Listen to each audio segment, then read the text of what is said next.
Neon White is a game that just came out for the Nintendo Switch. Today, we're going to be talking about it. This is Indie Heads. So the thing about Neon White, it's a first-person shooter action-adventure game where you're playing as an assassin sent from hell to clear out demons in heaven.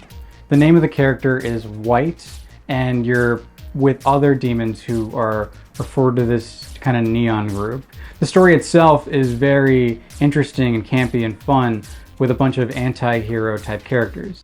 Everyone around you happens to be a demon, and at the end of the day you're all fighting for a spot to be in heaven. The game plays like a first-person shooter parkour, kind of like an on-rails game mechanic. It has a card system that adds a lot of puzzles to how you get through each level. Some cards can have guns, ammunition, and if you toss them about, it allows for movement capabilities. The game was intended to be played over and over again. When you get a chance to experience that yourself, you're gonna be wanting to reach for a different high score if you want different types of rewards and endings to occur. The game was created by Ben Esposito, as you may know. He is the creator of the game Donut County and several other types of projects such as What Remains of Edith Finch, but most notably known, in my opinion, for Sonic Dreams Collection, a game where you get to tickle Sonic the Hedgehog, rub his feet, and then he tries to make out with you. Aesthetically, I think Neon White is a very beautiful and interesting game with a lot of pop to it.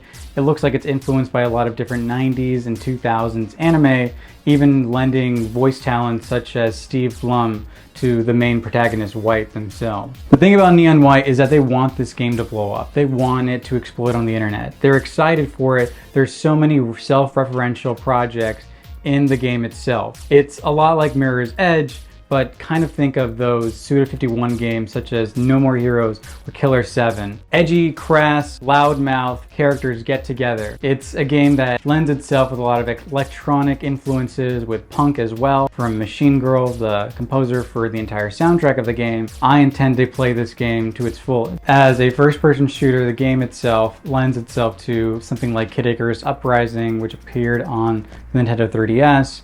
But I think the card system is really what twists the knob on what you can expect. It's not quite something I've ever seen before in a game, and I think that's what's appealing.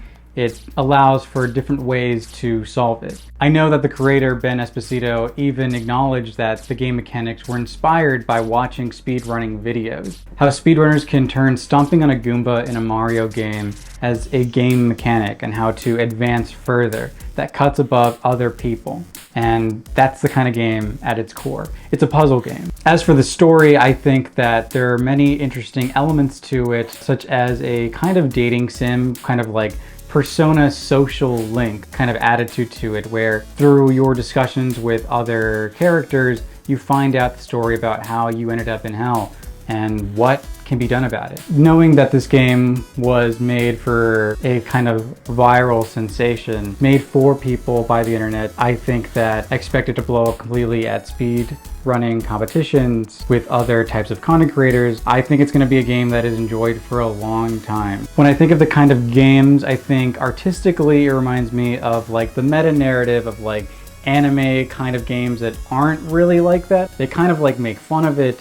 I think of like Killer 7 and No More Heroes, but as well I really do think of Kid Icarus Uprising as kind of like an on-rail shooter. A fast-paced game where you're parkouring around, a lot like Mirror's Edge as well. It's nothing quite like what is on the roster of the people who've made this game. What I do know about the writing of the game, it is written by Ryan Shannon, who is a writer of OKKO Let's Be Heroes, a show that was on Cartoon Network that also has a campy, fun, edgy style that doesn't take itself too seriously.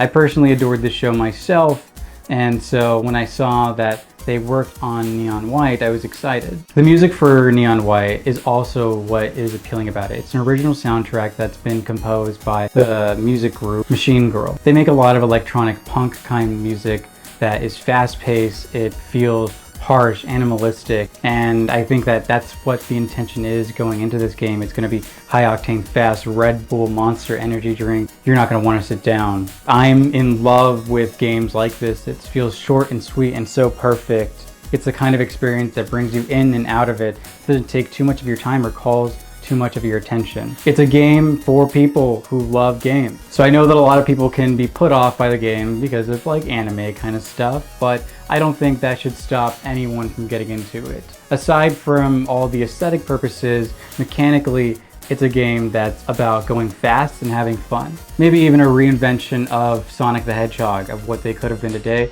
or should have been. I look forward to seeing all the different kinds of endings that can occur in Neon White and playing the game over and over and over again until I get sick of it. This has been Andy Aguila, and thanks for watching.